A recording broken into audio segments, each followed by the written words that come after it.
আসসালামু আলাইকুম। বাংলাদেশের জন্য ইন্ডিয়ার মাটিতে গিয়ে টি-20 বিশ্বকাপ খেলা কেন নিরাপদ না এবং এই ব্যাপারে যদি বাংলাদেশ ক্রিকেট বোর্ড আন্তর্জাতিক ক্রীড়া আদালতে যায় জয়টা যে বাংলাদেশেরই হবে সেই ব্যাপারে দুইটা রিসেন্ট এক্সাম্পল দিতে চাই। নাম্বার ওয়ান, খুব রিসেন্টলি দিল্লির হাইকোর্টে বাংলাদেশ ক্রিকেট দলকে নিষিদ্ধ করার জন্য একটা পিটিশন দাখিল করা হয়েছে। নাম্বার টু, শরফুদ্দৌলা ইবনে শহীদ সৈকত, যিনি আইসিসির নিরপেক্ষ আম্পায়ার হিসেবে ইন্ডিয়া নিউজিল্যান্ড সিরিজটা পরিচালনা করতে গেছেন, 3 ম্যাচের 3টাতেই তাকে থার্ড আম্পায়ারের দায়িত্ব পালন করতে হয়েছে। কেন?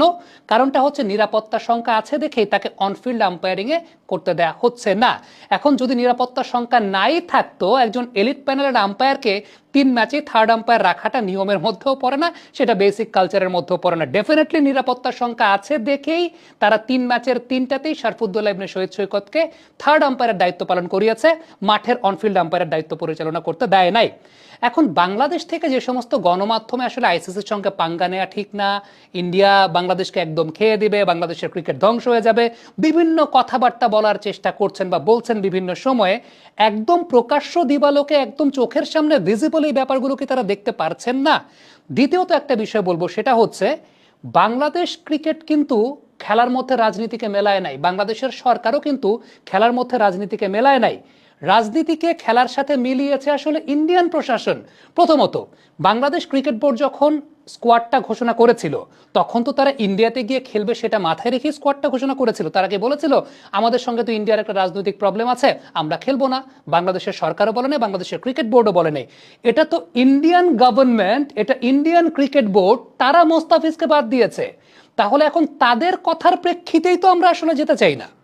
ইন্ডিয়ান ক্রিকেট বোর্ড মোস্তাফিজকে বাদ দিয়েছে, তাদের কথার প্রেক্ষিতে এখন আমরা যেতে চাই না। তাইলে এই জায়গাটায় আমি আসলে জানি না যে বাংলাদেশ থেকে যারা ওই জায়গাটায় বলার চেষ্টা করছেন যে আইসিসি অনেক বড় অর্গানাইজেশন, ইন্ডিয়ার অনেক বড় আধিপত্য, আমাদের উচিত এই জায়গাটায় আপোষ করে নেয়া, এটা কোন জায়গা থেকে বলছেন? একদিক থেকে ইন্ডিয়ানরাই তো খেলার সঙ্গে রাজনীতিকে মিলিয়েছে, ইন্ডিয়ান প্রশাসনই খেলার সঙ্গে রাজনীতিকে মিলিয়েছে, তারা মোস্তাফিজকে বাদ দিয়েছে। দ্বিতীয়ত, দিল্লির হাইকোর্টে বাংলাদেশ ক্রিকেট দলকে নিষিদ্ধ করার জন্য পিটিশন হয়েছে। আমি এখন কেন যাব আসলে এই জায়গাটায়? যদি আলটিমেটলি আন্তর্জাতিক ক্রীড়া আদালতে বাংলাদেশ যায়, বাংলাদেশ গেলে পরে তো একদম ভিজিবল যে ভাই তোমরাই তো আমারে এখানে বলতেছো নিরাপদ না, তোমরাই আমাকে বলছো নিরাপদ না, তোমরাই এখন আবার বলছো যে আমারে খেলতে হবে। মানে এটা এক মুখে দুই ধরনের কথা হয়ে গেল না?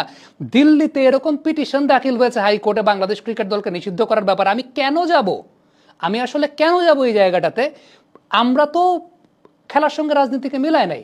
মোস্তাফিজুর রহমানকে যখন আইপিএল এর জন্য তিনি সিলেক্টেড হয়েছেন, আমরা কি মানা করেছিলাম যে ইন্ডিয়াতে খেলতে যেতে দিব না? আমাদের প্রশাসন থেকে কি মানা করা হয়েছিল? না, এটা তো তোমরা ভাই মানা করছো। এখন তোমরা মানা করার পরে এখন আবার মানে এত